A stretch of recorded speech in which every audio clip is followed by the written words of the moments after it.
Medak town police station లో ఒక complaint వచ్చింది. ఐసిడిఎస్ సూపర్వైజర్ ద్వారా కంప్లైంట్ రావడం జరిగింది. పోతంశెట్టిపల్లిలో పనిచేస్తున్నాను. యాక్చువల్ గా ఒక బేబీకి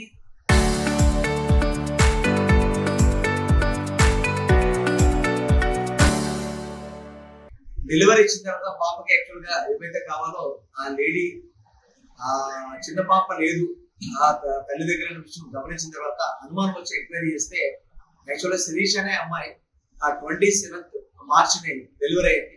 డెలివరీ అయిన తర్వాత ఐసిడిఎస్ వాళ్ళు ఈ ఫాలో అప్ చేస్తుంటారు. వాళ్ళకి ఏదైతే టేక్ కేర్ చేయడం చేస్తారు. ఆ విధంగా ఈ తల్లి పిల్ల లేకపోవడం గమనించి చుట్టుపక్కల అందరూ వస్తే ఈ ఐసిడిఎస్ సూపర్వైజర్ ఎంక్వైరీ చేస్తే పిల్ల లేదని విషయం తెలిసింది. ఎవరికి అమ్మేశారని ఈ రోజు మార్నింగ్ మాకు మెదక్ పోలీస్ స్టేషన్ లో కంప్లైంట్ ఇవ్వడం జరిగింది. ఇమీడియట్ గా మా సీనియర్ ఆఫీసర్స్ మెదక్ జిల్లా ఎస్పీ గారికి ఇన్ఫార్మ్ చేస్తే ఇమీడియట్ గా కేసు రిజిస్టర్ చేసి టీమ్స్ ఫామ్ చేసి అమ్మాయిని రెస్టోర్ చేయమని చెప్పేసి టౌన్ ఇన్స్పెక్టర్ కి ఆదేశాలు ఇవ్వడం జరిగింది.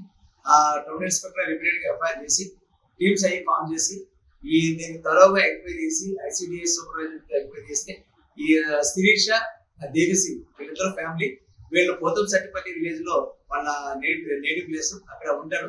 యాక్చువల్లీ ఇప్పుడు ప్రెగ్నెన్సీ ఫుల్గా 27th డెలివరీ అయింది. మన మాతా శిశు హాస్పిటల్లో 27th మార్చ్ లో డెలివరీ అయింది. డెలివరీ అయిన తర్వాత యాక్చువల్గా వీళ్ళకి తెలిసిన ఎవరైతే నోన్ పర్సన్ సోని అని ఒక లేడీ ఉంది.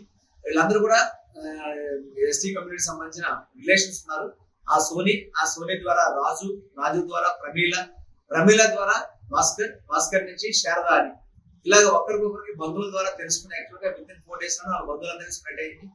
ఎవరైతే పిల్లలు లేని ఒక ఫ్యామిలీ ఎవరైతే గజ్వేల్ దగ్గర ములుగు అనే విలేజ్ లో వాళ్ళు పిల్లలు రిక్వైర్మెంట్ ఉందని చెప్పేసి ఈ పాపని 1st April లో 3 లక్షల రూపాయలకి అమ్మడం జరిగింది. ఈ 3 లక్షల రూపాయలకి అమ్మడంలో కీలక పాత్ర శారద అనే ఒక ఉమెన్ ఎవరైతే ఉందో ఆమె ఈ ఫ్యామిలీకి 3 లక్షలకి అమ్మడం జరిగింది. 3 లక్షలకి అమ్మిన తర్వాత ఎవరైతే మీడియేటర్స్ ఉన్నారో ప్రతి మీడియేటర్ కి 10,000 అందరికీ కూడా ఇవ్వడం జరిగింది. 2,10,000 ఆమె దగ్గర ఉంచుకోవడం జరిగింది. ఇది త్వరగా ఎంక్వైరీ చేసిన తర్వాత దీనిలో ముద్దాయిలుగా టోటల్ 10 మందిని ముద్దాయిలుగా, ఎందుకంటే పిల్లల్ని అమ్మడం కానీ కొనడం కానీ మీడియేటింగ్ చేసిన వాళ్ళు కూడా అందరూ కూడా దీనిలో బాధ్యులే. మెదక్ టౌన్ ఇన్స్పెక్టర్ దీన్ని త్వరగా ఎంక్వైరీ చేసి 10 మంది ముద్దాయిలు దీనిలో గుర్తించడం జరిగింది. అందరినీ కూడా టీమ్స్ ఫామ్ చేసి 10 మందిని ఈ రోజు ఈవినింగ్ కల్లా మొత్తం అందరినీ పికప్ చేసి అరెస్ట్ చేయడం కూడా జరిగింది. ఎవరైతే మెయిన్ ఎక్యూజ్డ్ శిరీష బేబీకి డెలివరీ భర్త ఇచ్చిన తల్లి ఉందో ఆ తల్లి మెయిన్ ఎక్యూజ్డ్, ఆ భర్త ఏటు అతను అబ్స్కాండింగ్ ఉన్నాడు. మిగతా mediators 7 members plus family members ఎవరైతే అడాప్షన్ చేసుకున్న ఫ్యామిలీ ఉన్నారో వాళ్ళు కూడా అడాప్షన్ చేసుకున్న వాళ్ళు కూడా ఈ వీళ్ళు ములుగు ప్రాంతం చెందిన వాళ్ళు కుర్మా కమ్యూనిటీ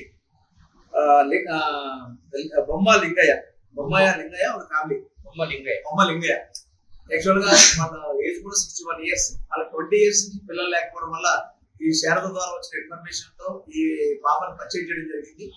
1st తారీఖునే మన ఈ హాస్పిటల్ ముందే జాండీ ట్రాక్టర్ షోరూమ్ ఉంది. ఆ ట్రాక్టర్ షోరూమ్ దగ్గర అందరూ కూడా రావడం జరిగింది. అక్కడికి మాట్లాడుకుని నెగోషియేట్ చేసి 3 lakhs తీసుకుని ఆ పాపను తీసుకుని వెళ్ళిపోవడం, మిగతా వాళ్ళందరూ కూడా షేర్ చేసుకుని 10,000 చెప్పిన తీసుకోవడం జరిగింది.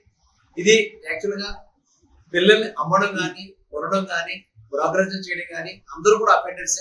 అదే విధంగా ఈ రోజు బ్రోకర్స్ ని అమ్మిన ఫ్యామిలీ మన ఫ్యామిలీ వీళ్ళందరినీ కలిపి మొత్తం 10 మంది ముద్దాయిలుగా చేర్చడం జరిగింది. ఒక ముద్దాయి ఎవరైతే ఉన్నాడో మెయిన్ ఏవన్ భర్త దేవి సింగ్ అనేది అబ్స్కాండింగ్ ఉన్నాడు. మిగతా 9 మందిని కూడా అరెస్ట్ చేయడం జరిగింది.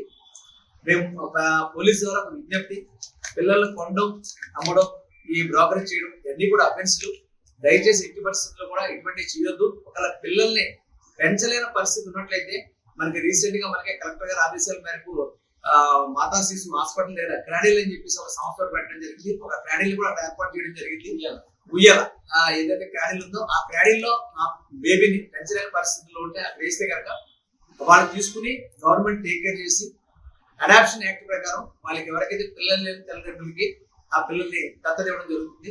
ఇది ఏదైనా సరే ఇల్లీగల్ గా చేస్తే అది అఫెన్స్ అవుతుంది. చట్టపరంగా గవర్నమెంట్ ద్వారా చైల్డ్ వెల్ఫేర్ డిపార్ట్మెంట్ ని ఆశ్రయించి లీగల్ గా అడాప్షన్ చేసుకుంటే అదైతే ప్రాబ్లం లేదు. దయచేసి గమనించాలి.